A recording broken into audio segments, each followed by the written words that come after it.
So today, my friends, after our lesson, you will be able to describe a connection between a series of events. Now, my friends, I bet you're wondering, Miss Keenon, how do I describe the connection between a series of events? Well, Miss Keenon has 4 easy steps to get you to that point.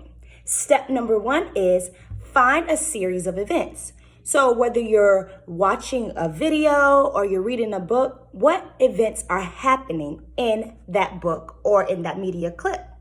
Now, step number 2 is to find important details in each. So for each of the events you found in the story or the media clip, you're going to tell me about it. What's happening? How is it happening? And why is that thing happening? Now, step number 3 is you're going to sort those details. Sort them out. Categorize them any way that you would like to, okay? Now, step number 4 is how are the events connected? So is this event happening because the other event happened? Or is this event happening because it's in chronological order? How are these events connected? That's what you're going to tell me. Now, I have a question for you, friends. What will you do when you are rereading to describe the connection between a series of events? If you said anything like, give details about an event and then think about how they are connected, you are absolutely right. Wonderful job, guys. All right, let's go. Scholars, we will be watching a video momentarily. Now, this video is actually an interview with Miss Ruby Bridges. My expectation of you while you're watching this video is to identify events within the video and then also give us details about that event. Now, our video will begin in 5, 4, 3, 2, 1.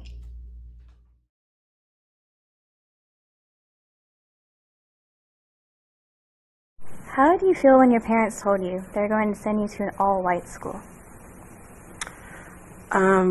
Actually, my parents didn't tell me that.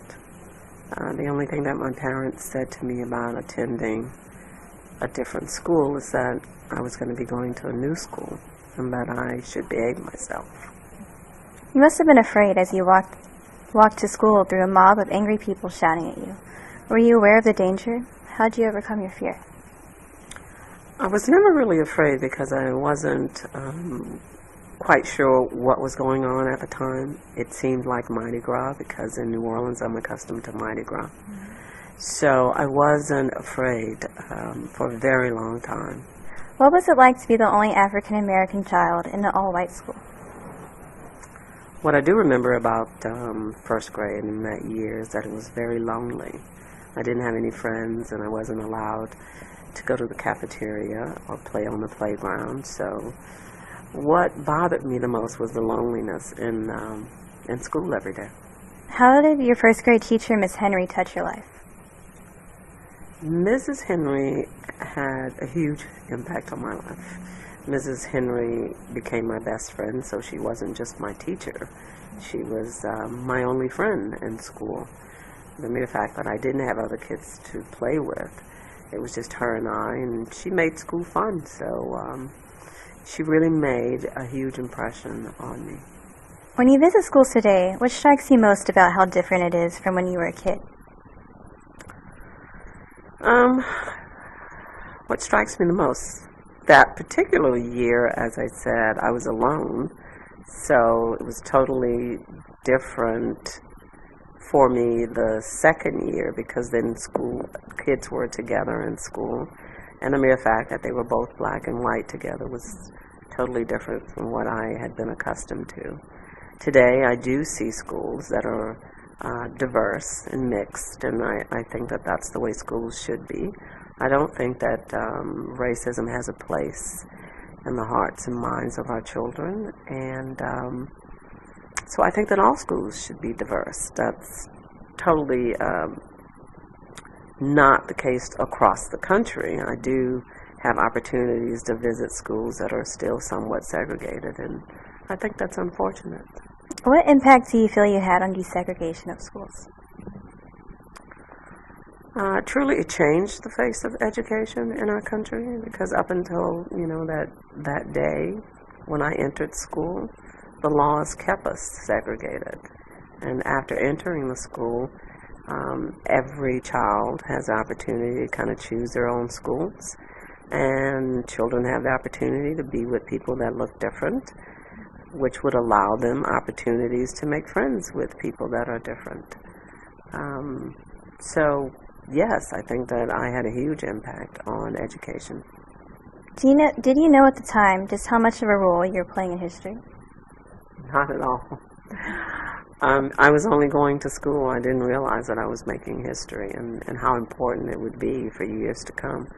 So I'm extremely proud of the fact that my parents had the courage enough to say yes and to go through that whole year, especially because it has made such a difference in the way that we're taught.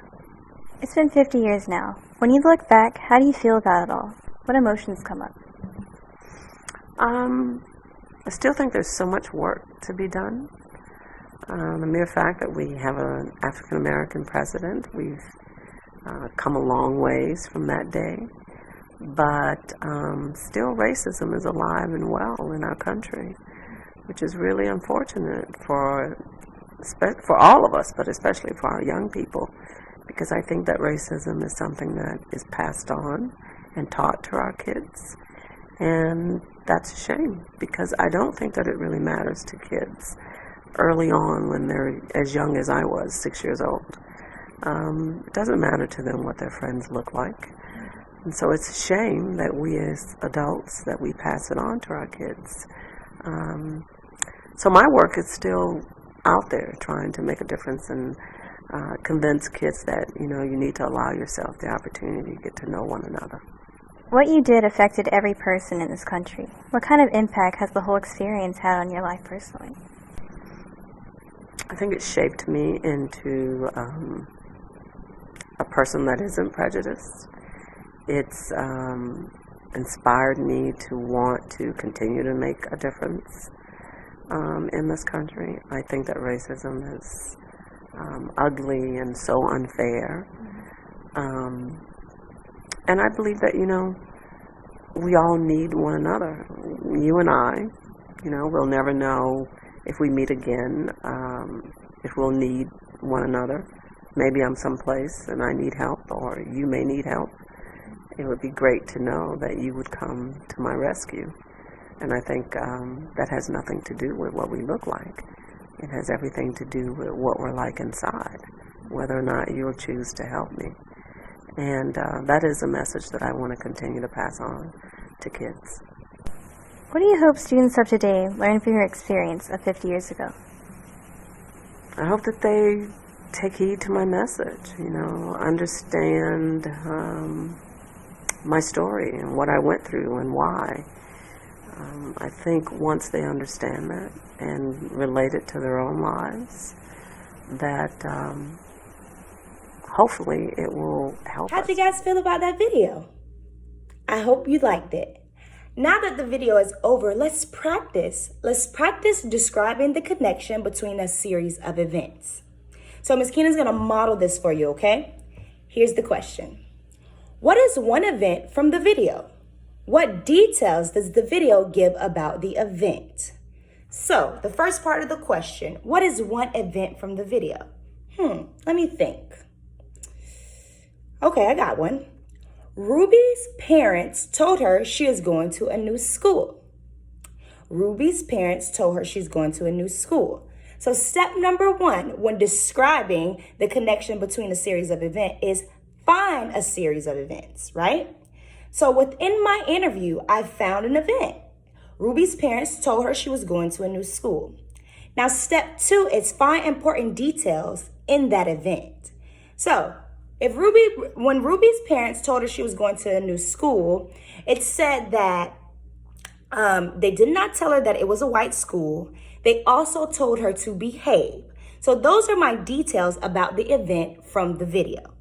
Now, step number three is sort the details. So the way Ms. Keenon wants to sort it is in chronological order. So first, Ruby's parents told her she was going to a new school.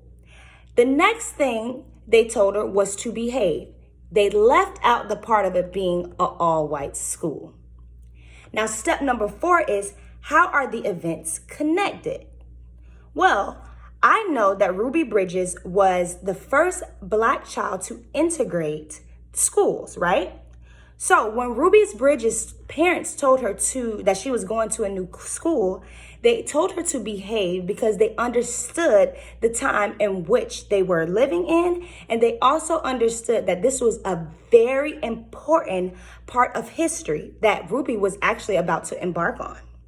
So how are the events connected? We know that Ruby Bridges' parents told her she was going to a new school.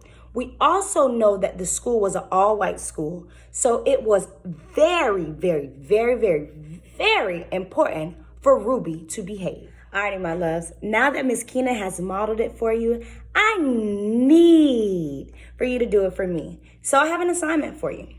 I want you guys to name 3 events that was described in the interview with Miss Ruby Bridges. I want you to also give details about those events that you found within the interview. The last thing I want you to do is explain how those events or those details are connected. Now, I know you guys are super scholars, so you already know how to do this. You already know the steps. But just in case you need a refresher, Miss Keenan is going to name the steps in the description of this lesson for you, okay? I love you guys. I love you guys. Do your best. Try your hardest. And I know you guys are going to shine. Love you guys. Bye.